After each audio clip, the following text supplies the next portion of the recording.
یہ دیکھ لیں کہ جب کوئی سیاستدان وہ میدان سیاست میں آتا ہے تو وہ سیاست کا اہل نہ ہو، وہ قوم کی خدمت کرنے کا اہل نہ ہو، تو ایسے بندے کو جو امانت کے طور پر ووٹ بنتی ہے وہ اس کو نہ دی جائے۔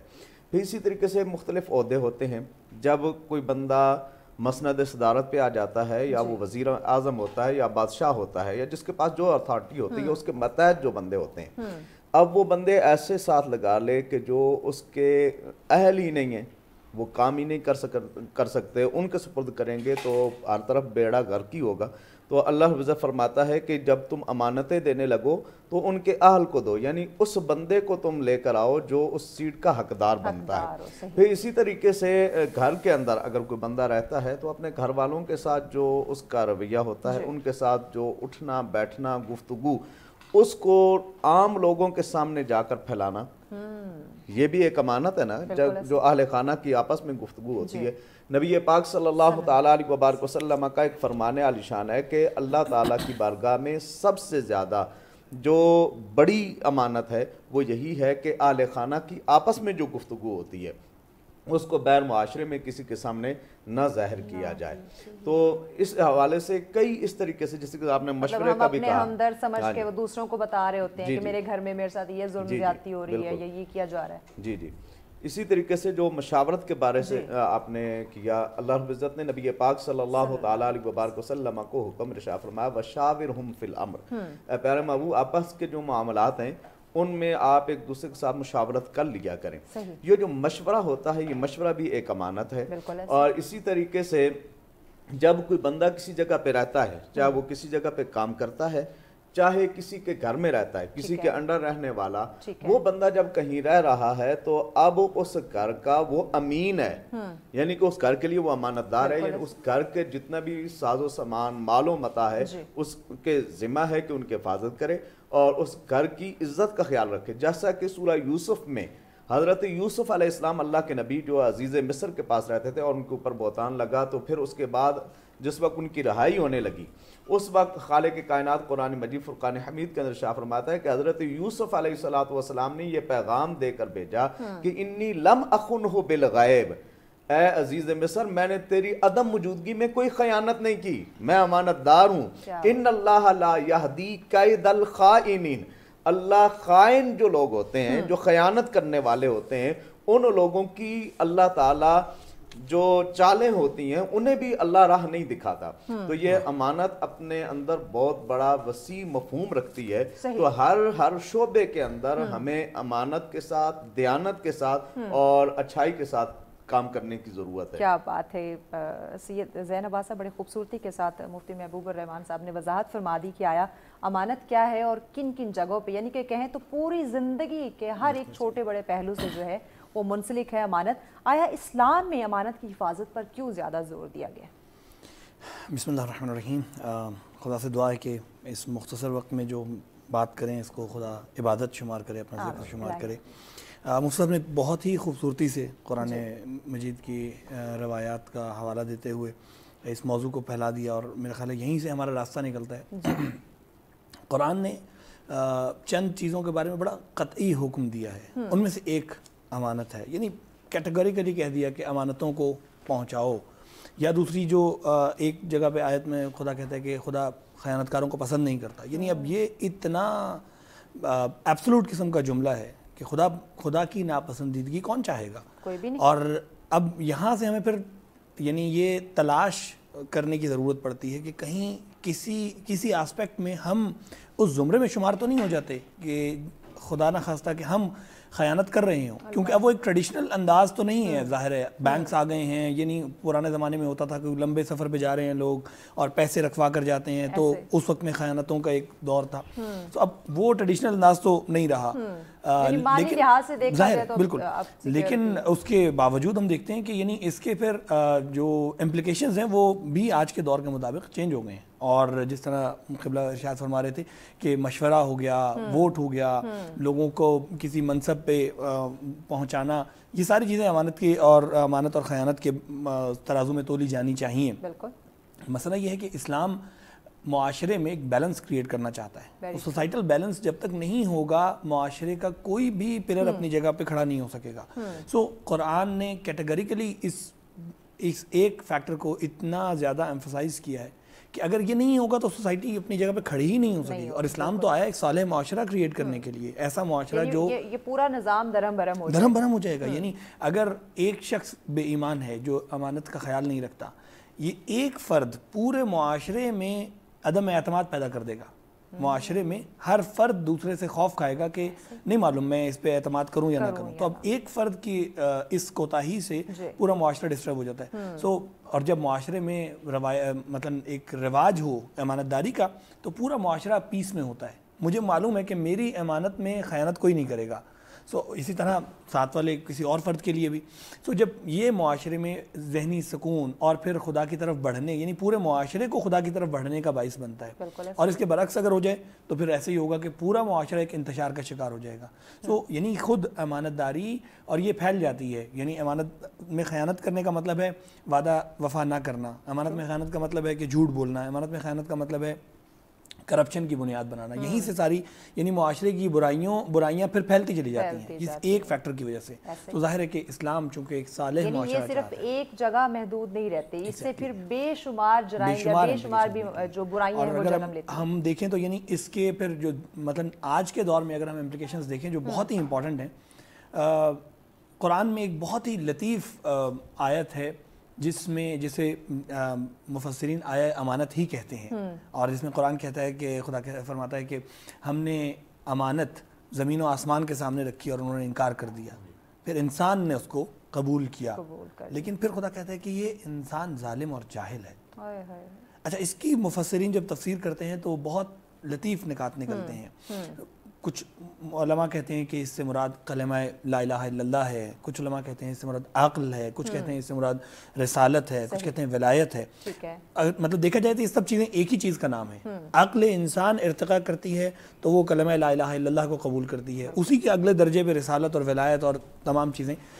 بنیادی طور پر وہ انسانی صفت جو تمام مخلوقات میں ممتاز ہے وہ عقل ہے, تمیز حق و باطل ہے.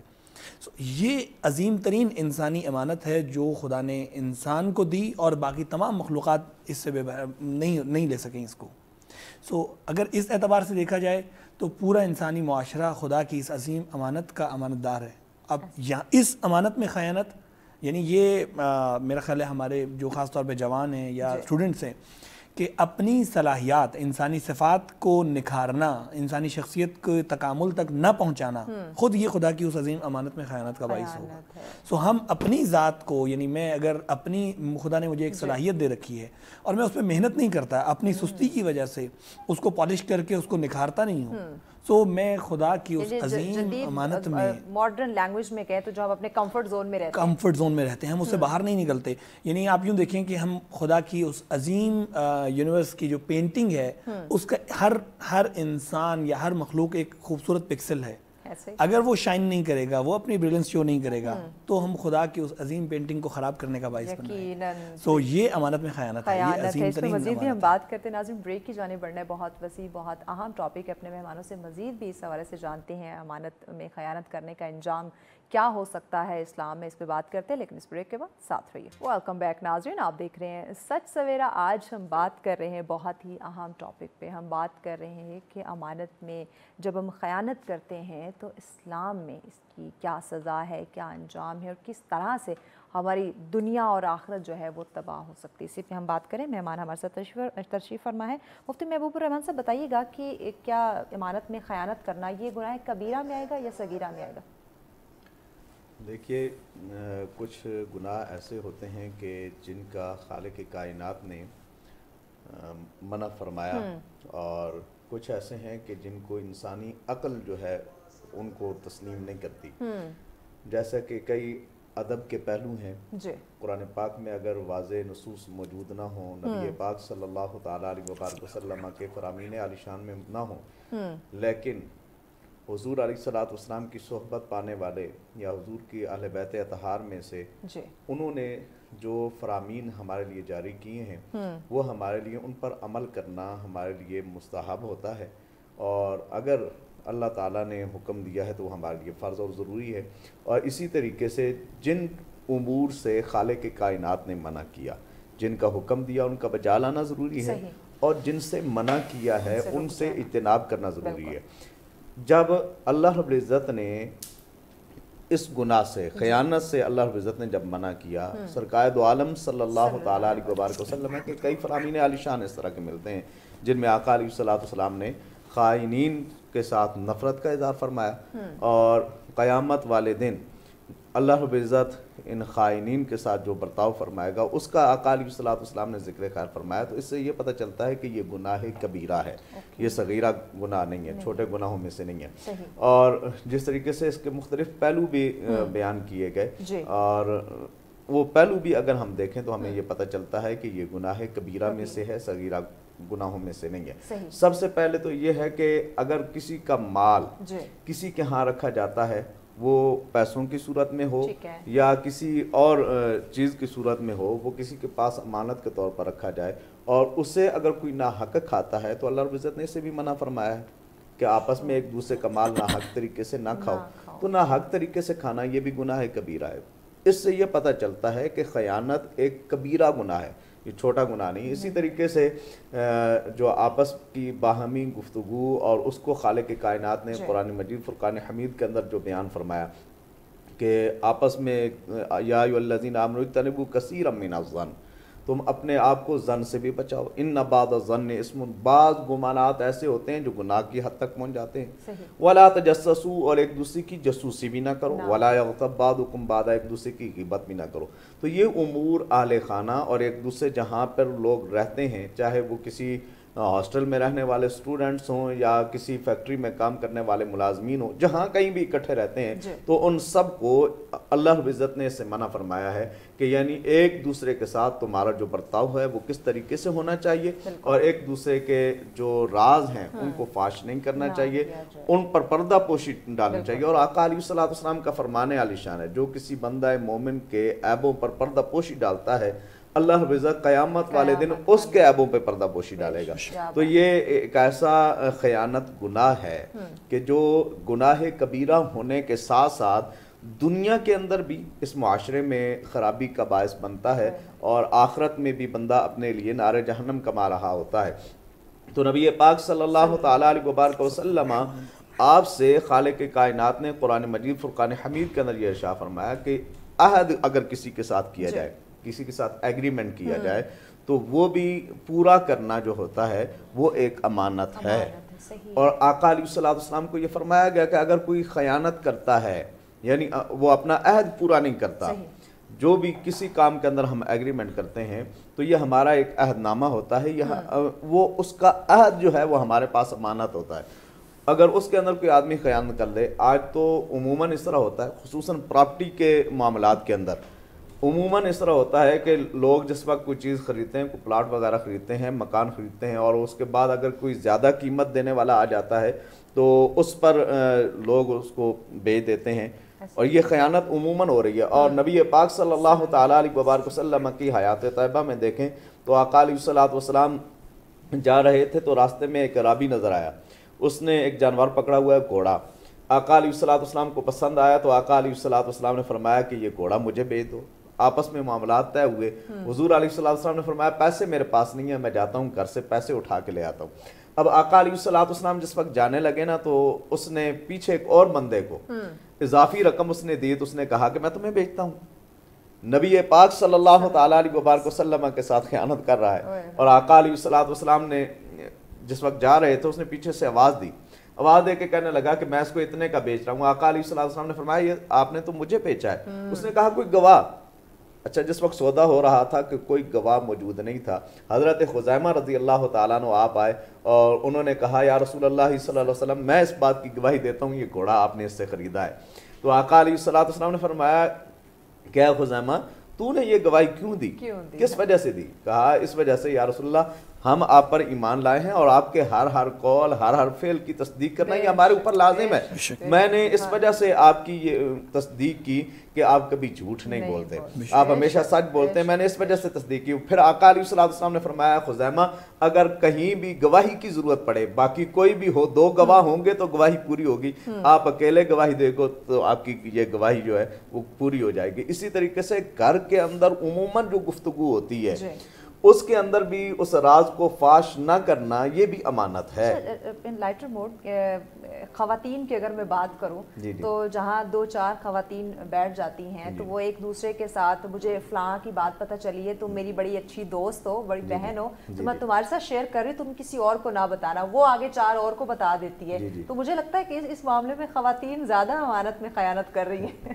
جی بالکل اسی طریقے سے جیسا کہ سورہ حجرات کی جو آیت کریمہ میں نے پڑھی اس سے اگلی آیت میں اللہ رضا شاہ فرماتا ہے یا ایھا الذین آمنوا لا یسخر قوم من قوم عسى ان یکونوا خیرا منہم ولا نساء من نساء عسى ان یکن خیرا منہن, کہ تم ایک دوسرے کا مذاق آپس میں بیٹھ کر نہ اڑایا کرو. ہو سکتا ہے جس کا مذاق اڑایا جا رہا ہے وہ تم سے بہتر ہو. اور عورتیں, یہ اسپیشلی اللہ رب العزت نے نساء لفظ کہہ کر فرمایا کہ عورتیں بھی ایک دوسرے کا مذاق نہ اڑائیں. تو آپس میں جس وقت بندہ بیٹھتا ہے تو اس وقت کئی ایسی گفتگو آپس میں بندہ کرتا ہے کہ جو غیبت کے زمرے میں آتی ہے. کئی ایسے راز ہوتے ہیں کہ جو دوسرے کو بتانے نہیں چاہیے, وہ ایک دوسرے کو جس وقت بتاتے ہیں وہ راز کا فاش کرنا یہ بھی جو ہے یہ ایک گناہ ہے اور امانت کے اندر خیانت کرنا ہے. جیسا کہ سیدہ کائنات مخدومہ کائنات ام الحسنین بنت رسول سیدہ فاطمہ الزہرا بتول سلام اللہ تعالی علیہا آپ کے پاس نبی پاک صلی اللہ تعالی علیہ وبارک وسلم تشریف لائے تو آقا علیہ الصلوۃ والسلام نے آپ کے گوش مبارک میں آہستہ سے سرگوشی فرمائی تو آپ رونے لگ گئیں.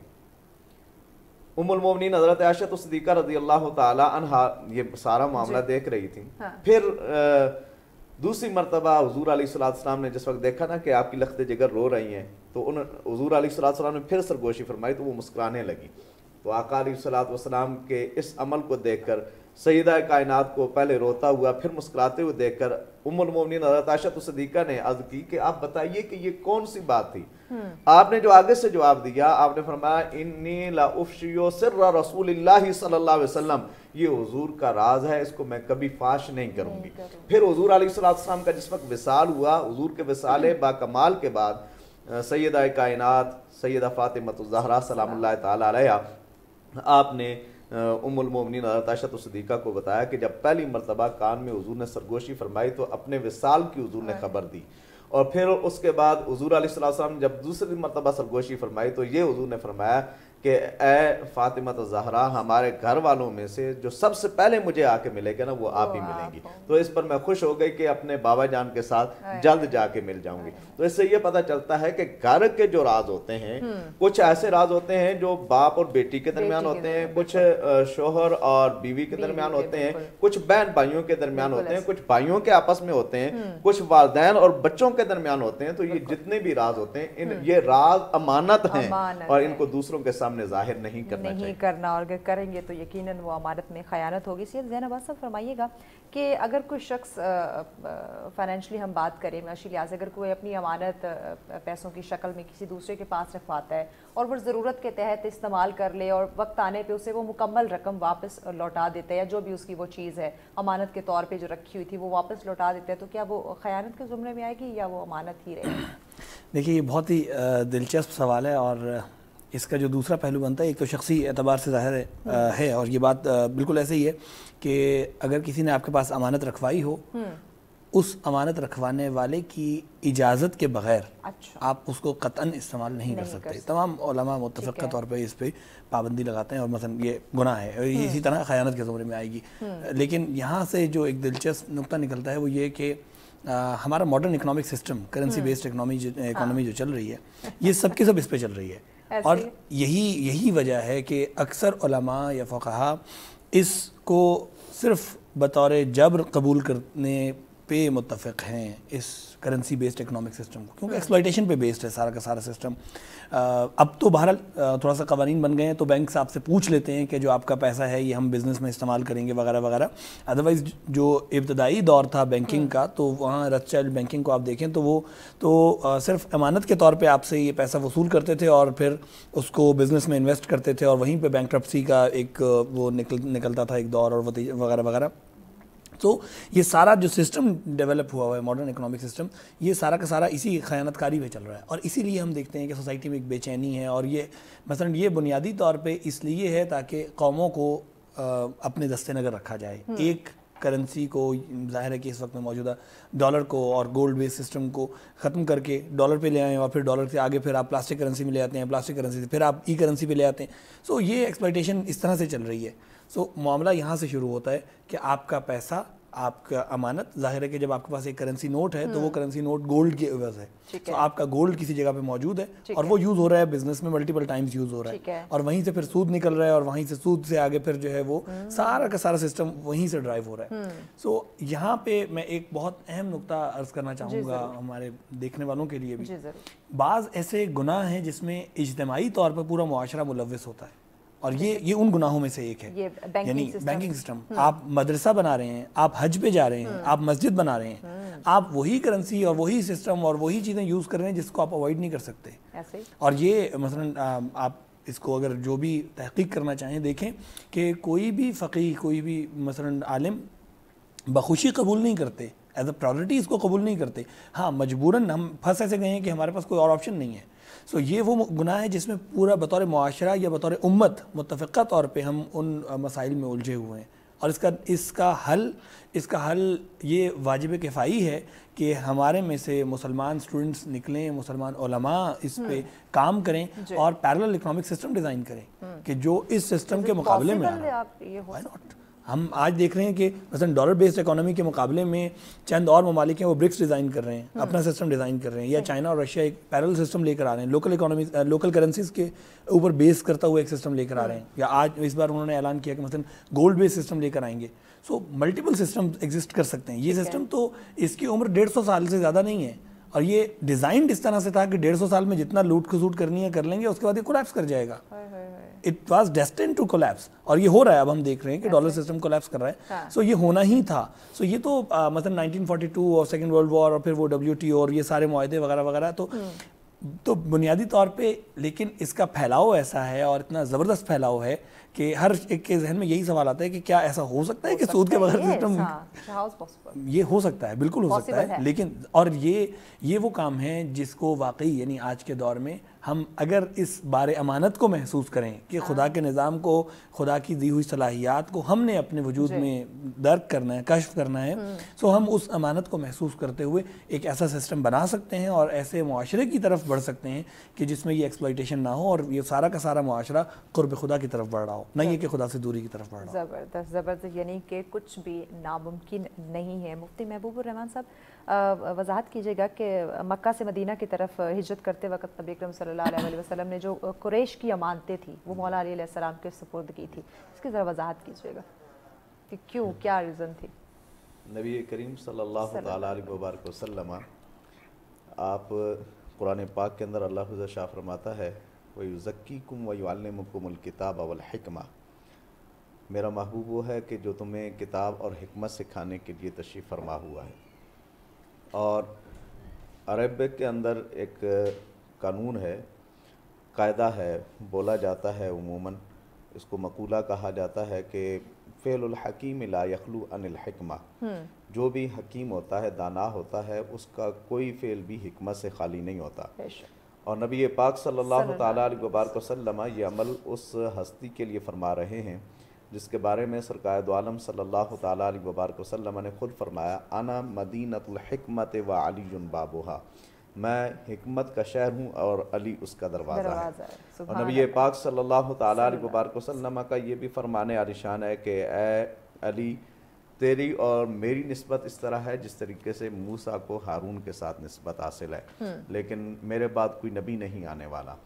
تو نبی پاک صلی اللہ تعالیٰ علیہ وبارک وسلم اس نسبت کو بھی ظاہر فرما رہے ہیں، اور ساتھ ساتھ آقا علیہ الصلوۃ والسلام یہ بتانا چاہتے ہیں کہ عالم جاہلیت کے اندر بھی جس ذات کو لوگ صادق و امین کہتے ہیں وہ ذات محمد مصطفیٰ صلی اللہ تعالیٰ علیہ وبارک وسلم کی ہے، اور اس امین کی امانتوں کو سپرد کرنے کا جو وارث ہے وہ مولا حیدر کرار علی المرتضیٰ شیر خدا کرم اللہ وجہ الکریم کی ذات گرامی ہے۔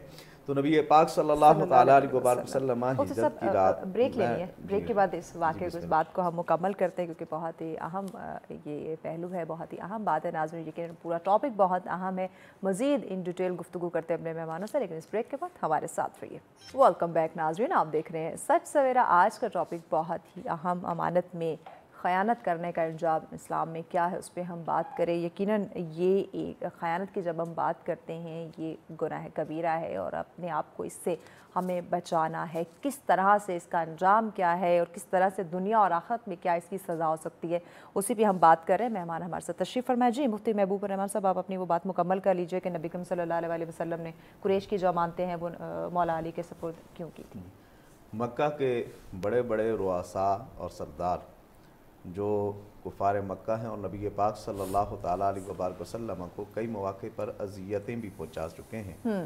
نبی پاک صلی اللہ تعالیٰ علیہ وآلہ وسلم کے پاس امانتیں رکھتے ہیں اور کہا جاتا ہے الفضل ما شاہدت بہ الاعداء، فضیلت وہی ہوتی ہے جس پر دشمن بھی گواہیاں دے۔ تو نبی پاک صلی اللہ تعالیٰ علیہ وآلہ وسلم دشمن بھی صادق و امین مانتے ہیں، اور نبی پاک صلی اللہ تعالیٰ علیہ وآلہ وسلم مولا حیدر کرار علی المرتضیٰ کرم اللہ وجہ الکریم کو پیچھے ان امانتوں کا نگہبان بنا رہے ہیں۔ ایک تو اس بات کی طرف اشارہ ہے کہ امانتوں کو سپرد کرنے کی اہلیت وہ مولا حیدر کرار علی المرتضیٰ کرم اللہ وجہ الکریم کے اندر ہے۔ دوسرا یہ ہے کہ جو خاص قرب رسول کریم صلی اللہ تعالیٰ علیہ وآلہ وسلم کے ساتھ مولا حیدر کرار علی المرتضیٰ کرم اللہ وجہ الکریم کو ہے، یہاں تک کہ اٹھنا بیٹھنا ایک ہی جگہ پہ رسول کریم صلی اللہ تعالیٰ علیہ وآلہ وسلم کے ساتھ، تو وہ یہ بھی جانتے تھے کہ یہ امانتیں کس کس کی ہیں، اور پھر آقا علیہ الصلوۃ والسلام نے کچھ امانتوں کے بارے میں بتلایا بھی کہ یہ فلاں فلاں کی امانتیں ہیں، ان کو دے دینا۔ اچھا، اس رات کی ایک خاص بات یہ تھی، کہا جاتا ہے نا کہ زندگی موت کی امانت ہے، ایسے یہ کہا جاتا ہے، یہ زندگی بھی کس کی امانت ہے؟ موت کی امانت ہے۔ ایک دن بندے نے دنیا سے جانا ہے، کل من علیہا فان ویبقی وجہ ربک ذو الجلال والاکرام، باقی رہنے والی ذات پروردگار کی ہے۔ مولا حیدر کرار علی المرتضیٰ کرم اللہ الکریم آپ فرماتے ہیں کہ آقا علیہ الصلوۃ والسلام نے فرمایا علی یہاں پر آپ لیٹ جاؤ۔ آپ فرماتے ہیں کہ جو مزے کی نیند اس رات آئی نا وہ کسی رات میں نہیں آئی، اس رات میں بڑی مزے کی نیند آئی۔ اور دوسرا یہ کہ لوگوں نے پوچھا کہ اے علی آپ کو نیند آ گئی تھی بستر کے اوپر؟ آپ نے فرمایا ایسی نیند تو پہلے کبھی نہیں آئی۔ اور دوسرا یہ آپ سے کہا گیا کہ آپ کو کسی قسم کا ڈر محسوس نہیں ہوا؟ آپ نے فرمایا کہ پہلے ڈر ہوتا تھا کہ صبح اٹھوں گا یا نہیں اٹھوں گا، اب نبی پاک صلی اللہ تعالیٰ علیہ وآلہ وسلم کی وما ینطق عن الہویٰ والی زبان سے نکلا تھا کہ صبح اٹھ کے امانتیں دے کر آنا، مجھے یقین ہو گیا تھا کہ صبح اٹھنا ہے۔ تو نبی پاک صلی اللہ تعالیٰ علیہ وآلہ وسلم نے جو کہہ دیا ہے سرکار دا او ایک بوہا حق دی جتھے ہر ویلے ہوہا، آپ دا ہر ہر لفظ زبانوں ان ہوا الا وحی یوحا، حضور کا ہر ہر قول جو ہے وہ وحی خدا ہے۔ تو آقا علیہ السلام نے فرمایا کہ آپ صبح اٹھ کر امانتیں دینا۔ اب جس وقت صبح کے وقت مولا حیدر کرار علی المرتضیٰ کرم اللہ الکریم اٹھے بیدار ہوئے تو کافروں نے محاصرہ کیا ہوا ہے۔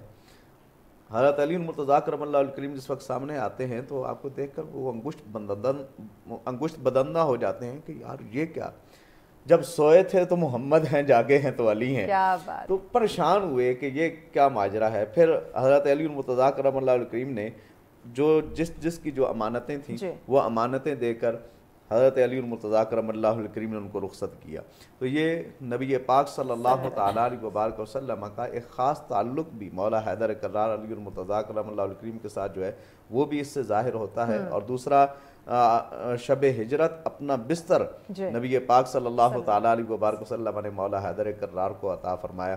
وہ ہستی گزشتہ ایام میں آقا علیہ السلام نے یہ جو یوم غدیر گزرا ہے، آقا علیہ السلام نے فرمایا من کنت مولا ہو فعلی مولا، جس کا میں مولا ہوں، اور مولا کے کئی معنی بنتے ہیں، مددگار۔ اور جو امانتیں تھیں وہ بھی رسول اللہ صلی اللہ تعالیٰ علیہ وآلہ وسلم اپنے دشمنوں کے مددگار بنے تھے، ان کی امانتیں حضور نے اپنے پاس رکھی ہوئی تھیں، فرمایا جس کا میں مولا ہوں اس کا علی مولا، یہ امانتیں ان کے سپرد کر کے آئیے گا۔ تو حضرت علی المرتضیٰ کرم اللہ الکریم آپ بھی ان امانتوں کو بعین ہی جس طریقے سے حضور فرماتے ہیں اس طریقے سے سپرد کر کے آپ روانہ ہو. کیا بات ہے، سبحان اللہ، ماشاء اللہ، کیا خوبصورت گفتگو کا سلسلہ جاری ہے. نبی کریم صلی اللہ علیہ وسلم کا ذکر ہو رہا ہے تو یقیناً ان کی بارگاہ میں حاضری دیتے ہیں. جی حیدر، نعت رسول مقبول صلی اللہ علیہ وسلم، بسم اللہ کیجیے. رکھ لیں وہ جو در پر مجھے دربان وغیرہ، رکھ لیں وہ جو در پر، رکھ لیں وہ جو در پر مجھے دربان وغیرہ، پھر کیا ہے میرے سامنے سلطان وغیرہ، رکھ لیں وہ جو در پر. خیرات ملی ہو جنہیں سرکار کے در سے، دنیا کے اٹھاتے نہیں احسان وغیرہ، دنیا کے اٹھاتے نہیں احسان وغیرہ، رکھ لیں وہ جو در پر. آقا کی چٹائی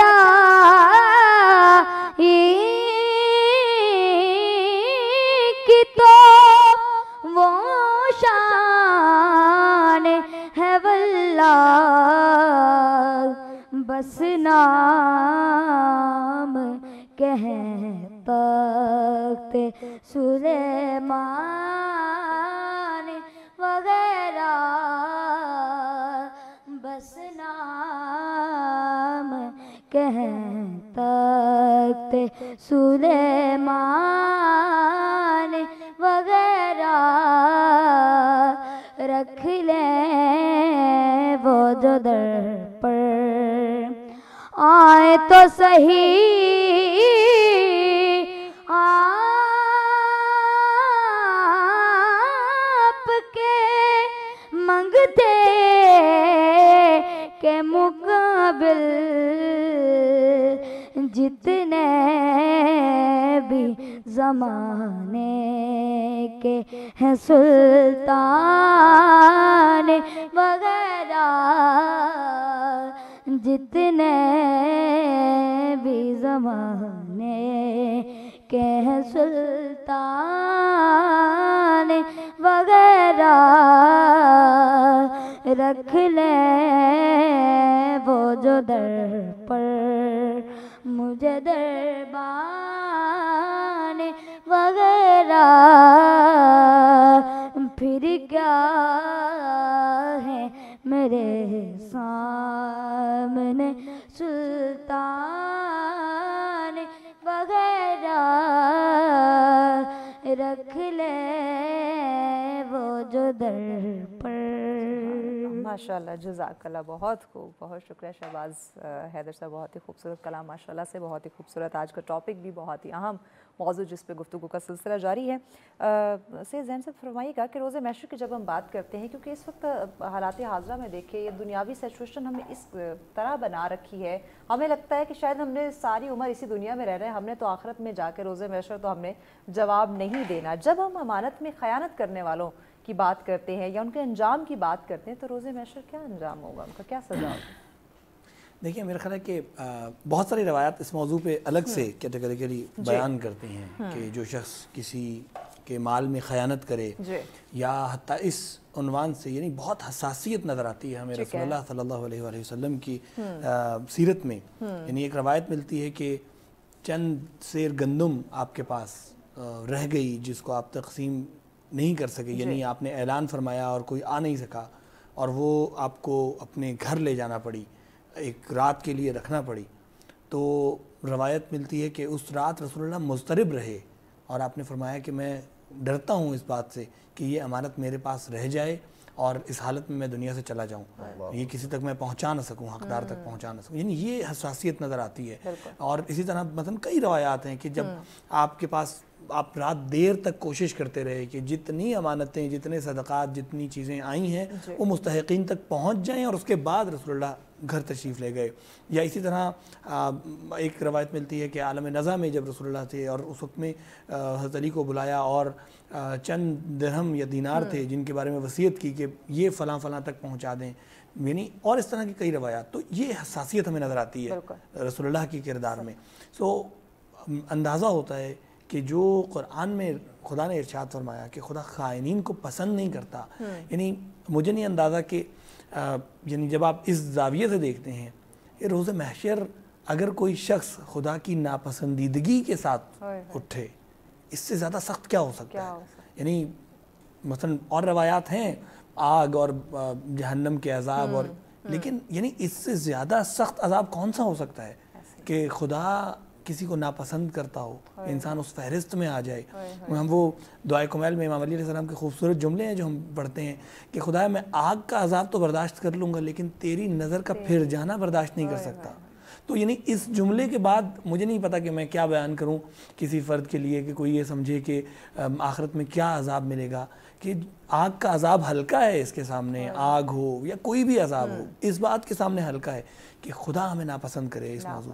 تو میرا خیال ہے کہ محشر کے دن یا مثلا محشر میں اس سے بڑھ کر اور کوئی عذاب، کوئی سزا نہیں ہو سکتی کہ خدا کی ناپسندیدگی کے فہرست میں انسان شامل ہو جائے۔ عباس صاحب، کیا ہم اس سزا کو یا اللہ کے اس قرب کو، ناراضگی کو ہم کہیں بھلائے بیٹھے ہیں کہ ہمیں دنیا میں ہم ایسے امانت میں خیانت کیے جا رہے ہیں، ایسے ہمارے معاملات ہو چکے ہیں کہ اگر ہم کسی جگہ پہ بیٹھ کے اپنی اصلاح کریں، اپنے گربان میں جھانک کے دیکھیں تو یقیناً ہو سکتا ہے ہم شرمسار ہو جائیں۔ بالکل ایسے ہی اس کے دیکھیں مجھے یوں لگتا ہے کہ اس میں 3 درجے ہیں جس پہ یہ جو بھلانے والا فیکٹر ہے نا یہ آتا ہے۔ آپ دیکھتے ہیں کہ مثلا بعض برائیوں کے بارے میں بار بار اشتہار بھی چلتا ہے، کہا جاتا ہے مثلا سگریٹ نوشی کے بارے میں اشتہار بھی چلتا ہے اور لکھا ہوتا ہے، اس پہ بھی لکھا ہوتا ہے، پروڈکٹ پہ بھی لکھا ہوتا ہے، لیکن لوگ استعمال کرتے ہیں۔ وجہ کیا ہے؟ وجہ یہ ہے کہ اس کا آؤٹ کم فوری نظر نہیں آ رہا، بہت لانگ ٹرم میں جا کے اس کے ریزلٹس نظر آتے ہیں، تو لوگ کیجول لیتے ہیں اس بات کو۔ سائنٹیفکلی پروف ہے یہ، ہم کہتے ہیں کہ ہم خود کو ایلوژن میں رکھتے ہیں کہ ہاں کچھ نہیں ہوتا، خیر اتنے سارے لوگ پی رہے ہیں۔ تو ایک فیکٹر یہ ہے کہ ہم خیانت کر رہے ہیں، ہم دیکھ رہے ہیں معاشرے میں خیانت رائج ہو چکی ہے، اور اس کے بعد کیا ہے کہ اب چونکہ پورے معاشرے میں رائج ہو چکی ہے تو خیر ایک میں بھی کر لوں گا تو کیا فرق ہے، کیجول۔ یعنی یہ خود قبلہ اس کی وہ کریں گے کہ رسول اللہ نے تنبیہ کی تھی کہ ایسا وقت آ جائے گا کہ جب گناہ جو ہے وہ عام ہو جائے گا، نارملائزیشن ہو جائے گی گناہ کی۔ تو اب ہمیں گناہ جو ہے وہ گناہ نہیں لگتا، یعنی اب دیکھتے ہیں کہ ہم بڑے بڑے گناہان کبیرہ جو ہیں عام سی بات بن کے رہ گئی ہے۔ سو یہ کیا ہے، یعنی پوری سوسائٹی ایک ہیلوسینیشن کا شکار ہے، اس گناہ سے کوئی فرق نہیں پڑتا۔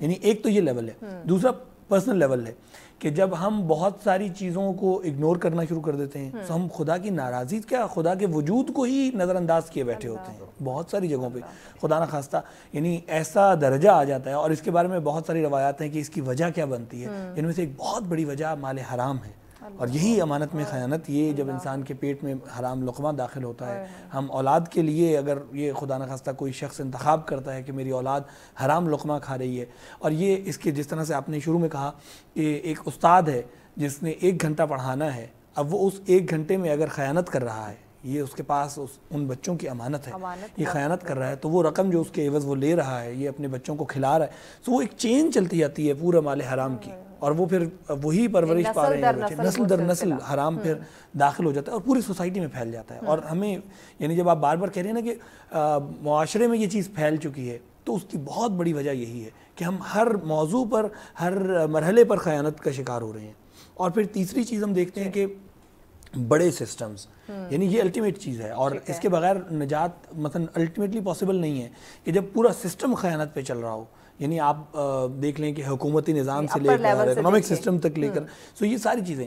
اچھا اس کو ڈیفیٹ کیوں نہیں کیا جا سکتا؟ کیونکہ پرسنل لیول پہ ڈیمیج ہے. پرسنل لیول کیوں خراب ہے؟ کیونکہ جو سسٹم ہے وہ سپورٹ کر رہا ہے خیانت کاری کو.